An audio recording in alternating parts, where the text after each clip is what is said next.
Bharat's economic rise and military might is starting to get reflected in its global stature. With about 18% of the world population and a GDP value of $3.5 trillion, India is now a superpower in the world. A leading contributor to world peace, functional democracy, and responsible nuclear power, Bharat's credentials are highly valued now. Moreover, the nation's stable economy, multicultural, peaceful society, democratic political structure, and centuries-old civilization makes it a respected and formidable power.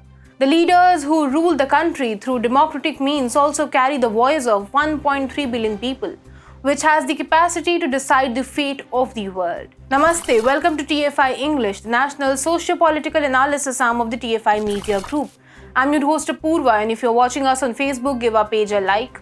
And if you're watching us on YouTube, like the video and subscribe to the channel. Coming back to the story, in this video, I will tell you how India's stance at the SCO reflects the live execution of its independent foreign policy. So let's begin. In the light of rising global stature of the nation, eyes all over the world were concentrated on Prime Minister Narendra Modi's statement in the Shanghai Cooperation Organization.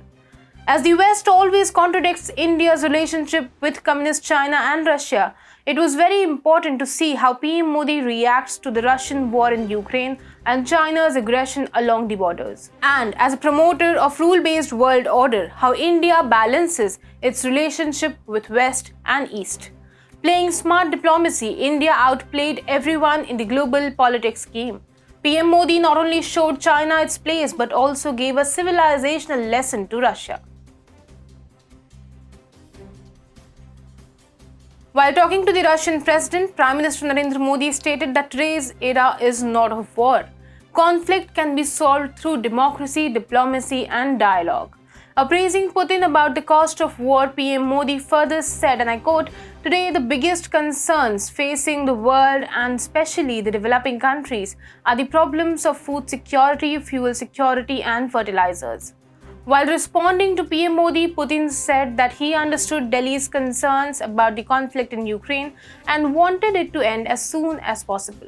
Putin further said, "We will do our best to stop this as soon as possible." However, unfortunately, the opposing side, the leadership of Ukraine, announced its refusal to continue negotiations and declared that they wanted to achieve their goals by military means, as they say, on the battlefield. But nevertheless, we will always keep you informed of what is happening there.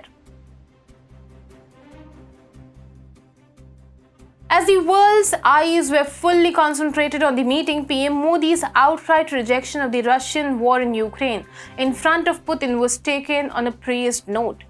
Everywhere on social media, news channels, and print media, people were praising PM Modi's statesmanship on the issue. The Washington Post reported in a headline that said, "Modi rebukes Putin over the war in Ukraine." The Daily reported that in a stunning public rebuke, Modi told Putin, "Today's era is not an era of war, and I have spoken to you on the phone about this." The Post headline was, "The rare reproach showed the 69-year-old Russian strongman coming under extraordinary pressure from all sides." The New York Times said in its headlines that India's leader tells Putin that now is not an era for war.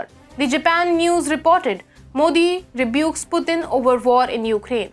This global coverage of Prime Minister Modi's statement reflects the weight he carries in the world. It also states that the global stature of India has taken a significant jump under PM Modi's assertive and firm international policies. On one hand, India does not hesitate to increase its business relations with Russia in its national interest. On the other hand, the PM's outright rejection of war in front of the Russian president shows his conviction in world peace. In a way, Bharat under PM Modi does not compromise on either national interest or national principles. We followed an independent foreign policy that has now been recognized by the world.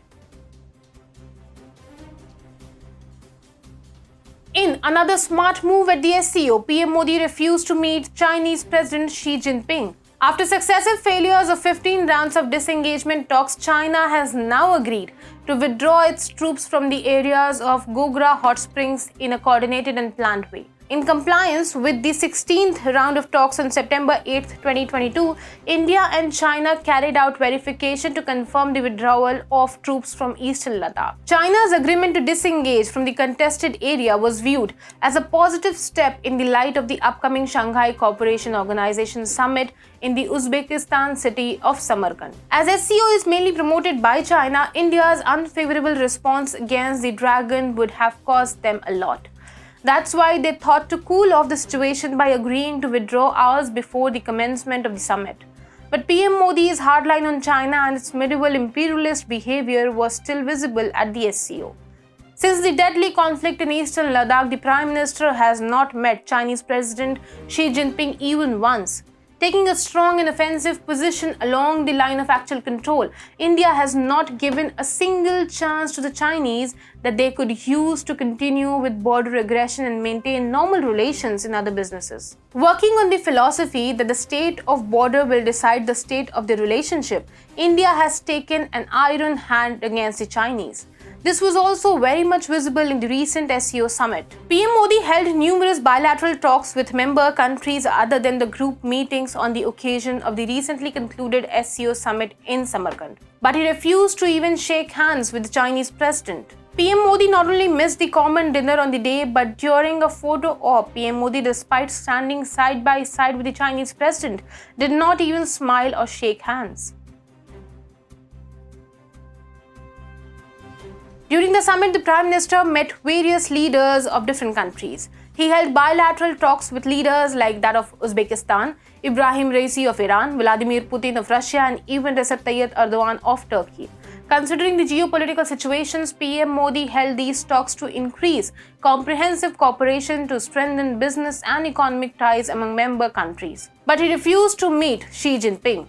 During a briefing for the media, Foreign Secretary Vinay Kwatra, explaining the bilateral meetings, said that all the meetings were held on time. When asked about China, he said, "I don't think there is anything more to read into that." Although congratulating New Delhi for hosting the summit next year, Chinese President Xi Jinping said, "We will support India for its presidency next year."